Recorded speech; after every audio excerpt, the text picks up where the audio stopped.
Smile horror story. आशी अभी अभी कॉलेज के लिए उत्तराखंड छोड़कर दिल्ली एक नए फ्लैट में रहने के लिए आई थी। उसे अपने कॉलेज से कुछ आधा घंटा दूर एक फ्लैट मिला। अगले 2 दिन आशी और उसके मम्मी पापा जो उसे छोड़ने आए थे उसका घर सेटअप करने लगे।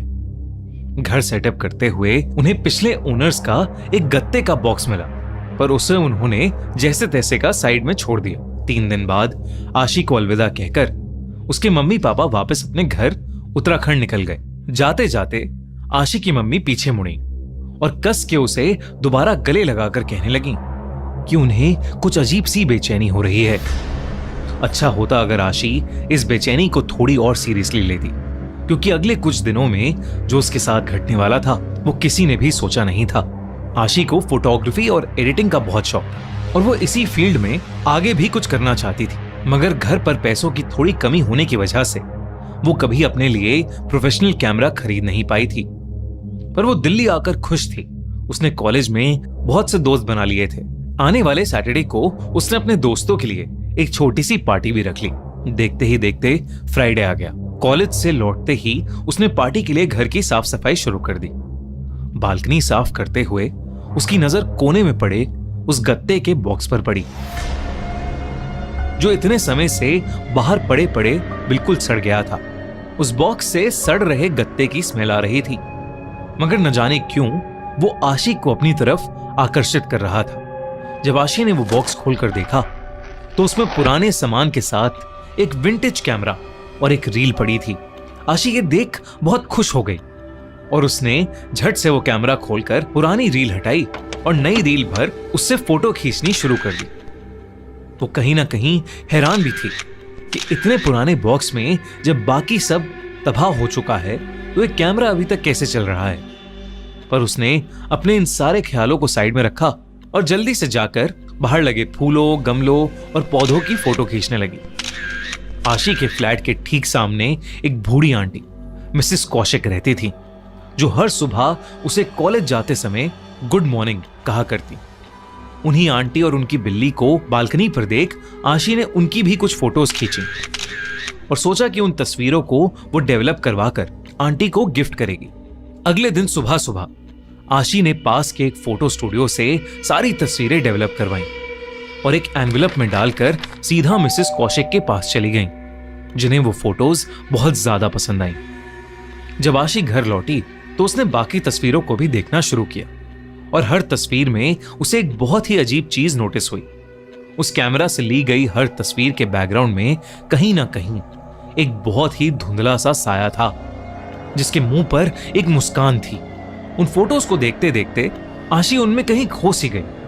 उसे ऐसा लगने लगा कि जैसे उस साये की मुस्कान धीरे धीरे हर तस्वीर में बढ़ती जा रही है और हर दूसरी तस्वीर में वो कैमरा के करीब आता जा रहा है। तभी अचानक आशी के घर की घंटी बजी। जब आशी ने दरवाजा खोला तो वहां उसके दोस्त खड़े थे।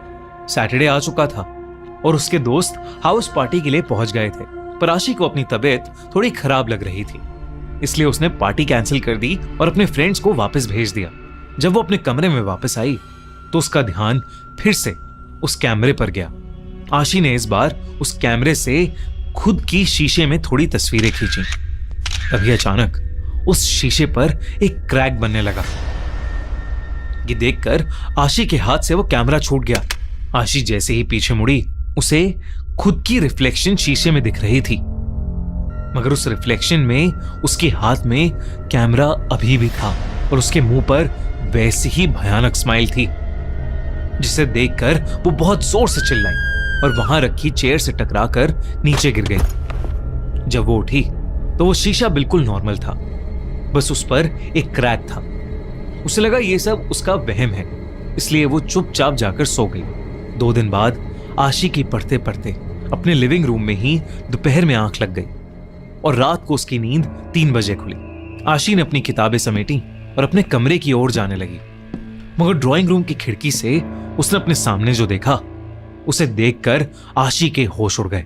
मिसेस कौशिक अपनी बालकनी पर खड़ी थी, लेकिन उनके चेहरे पर एक बहुत बड़ी मुस्कान थी, बिल्कुल वैसी ही जैसे उसकी बाकी तस्वीरों में थी। आशी वहीं जम गई, जैसे वो अपना पूरा जोर लगा रही हो मगर वो वहां से हिल ही नहीं पा रही थी। देखते ही देखते मिसेस कौशिक के पीछे से एक हाथ निकला जिसमें एक कांच का टुकड़ा था और उस हाथ में उनके गले पर जानलेवा हमला कर दिया। आशी चिल्लाना चाहती थी मगर उसके मुंह से कोई आवाज ही नहीं निकल पाई। डर के मारे उसने अपनी आंखें कसकर बंद कर लीं और जब खोली तो वो अपने बिस्तर पर लेटी हुई थी और बिस्तर पर मिसेस कौशिक की बिल्ली घूम रही थी। इसे सपना समझकर आशी दोबारा सो गई। आशी सीधा अगली रात 9 बजे अपने दोस्त के कॉल से उठी और उसने उस बिल्ली को वहीं कमरे के कोने में बैठा हुआ देखा। वो बिल्ली गौर से एकटक बस उस कैमरे को देखी जा रही थी, पर आशी की आंखें खुली की खुली रह गईं जब उसने अपने बिस्तर पर उस बिल्ली के पंजे से लगे हर तरफ खून के निशान देखे। आशी ने भागकर वापस अपनी खिड़की पर जाकर देखा तो मिसेस कौशिक वहीं थी जहां उसने कल रात उन्हें खड़ा देखा था और उनके हाथ में वो कांच का टुकड़ा था। उनके बगल में उनकी बिल्ली एक खून के तालाब में बैठी अपने पैर चाट रही थी। आसपास के फूल मुरझा गए थे और गमलों में सारे पौधे भी मर गए थे।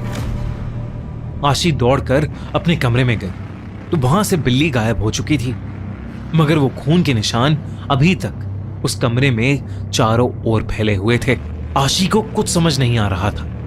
बस उसने जल्दी से जाकर उस कैमरे को अपने डस्टबिन में फेंक दिया। तब उसकी आंखें बॉक्स में पड़ी पुरानी वाली रील पर पड़ी। जब उसने उसे गौर से देखा तो उसे रियलाइज हुआ कि वो पुरानी रील वही मिसेस कौशिक, वही पौधे और फूलों की थी जो बस 3 दिन पहले खींची थी, मगर इस बार वो साया बिल्कुल साफ साफ दिखाई दे रहा था। हर तस्वीर में आशी ही खुद पीछे खड़ी हुई थी और उसके चेहरे पर वही भयानक स्माइल थी। आशी को लगा कि वो पागल होती जा रही है और जैसे ही उसने आगे की तस्वीरें देखी उसका पूरा शरीर सुन्न हो गया। आगे की तस्वीरें आशी की ही थीं, कई उसके बचपन की, कई उसके स्कूल की, और हर तस्वीर में वो साया आशी के बिल्कुल पीछे खड़ा था, उसे अपनी डरावनी मुस्कान के साथ देखता हुआ। एकदम से पीछे डस्टबिन में पड़े कैमरा से एक क्लिक की आवाज आई, मगर पीछे कुछ भी नहीं था। और तब आशी ने उस रील की आखिरी तस्वीर देखी और वो आखिरी तस्वीर भी आशी की थी। ड्राइंग रूम में हाथ में रील लिए डस्टबिन में से खिंची हुई फोटो। मगर उस फोटो की सबसे डरावनी बात यह थी कि फोटो में आशी के बिल्कुल सामने मिसेस कौशिक और बहुत सारे ऐसे ही लोग एक लंबी भयानक स्माइल के साथ खड़े थे। कांपते कांपते आशी ने ऊपर देखा तो वही साया आशी के ठीक सामने आकर जोर से चिल्लाया, स्माइल। उस रात के बाद से आशी कॉलेज नहीं आई, ना ही वो किसी का फोन उठा रही थी। चिंता में अगले ही दिन उसके दोस्त फ्लैट के एजेंट के साथ अंदर घुस गए, मगर वहां कोई नहीं था, बस ढेर सारा सामान और सामान के बिल्कुल बीच एक विंटेज कैमरा और एक रील जो आशी के मम्मी पापा आशी के सामान के साथ अपने साथ ले गए। कई महीनों तक आशी का कुछ पता नहीं चला, लेकिन एक दिन आशी के छोटे भाई ने वो कैमरा उठाया और उसने भी अपने घर के बाहर पेड़ की फोटो खींची जो 3 दिन बाद पूरी तरह से सड़ गया। जब उसके छोटे भाई ने वो फोटो डेवलप कराई तो उसे दिखा कि उस पेड़ के पीछे आशी खड़ी थी।